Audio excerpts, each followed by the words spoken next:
একদল 17 বছর পর ক্ষমতায় আসছে।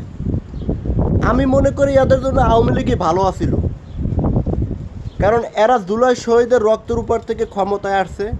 এখন বর্তমানে জুলাই সনদ বা হ্যাবোর্ডে যে রায় কার্যকর আছে, এগুলো তারা নিয়ে ষড়যন্ত্র তৈরি করতে আছে।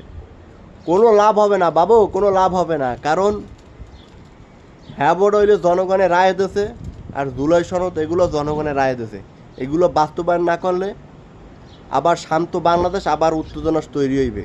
তা তোমরা 17 বছর পর ক্ষমতায় আসছো, ক্ষমতাটা ধরিয়ে রাখো, এই জুলাই সনদ বা এই জনগণের যে আদায়গুলো পূর্ণ করো, কারণ এই শান্ত বাংলাদেশ আবার উত্তেজনা তৈরি করো না। প্রবাসীরা এবং জনগণ তোমাদের বিষয়গুলো সব দেখতে আছে, পার্লামেন্টে কী হইতে আছে, সময় মতো কিন্তু জনগণ জবাব দেবে যে কী করা লাগবে না করা লাগবে। ঠিক আছে, তোমাদের জন্য আমি মনে করি আওয়ামী লীগই সবচেয়ে বেস্টটা ছিল।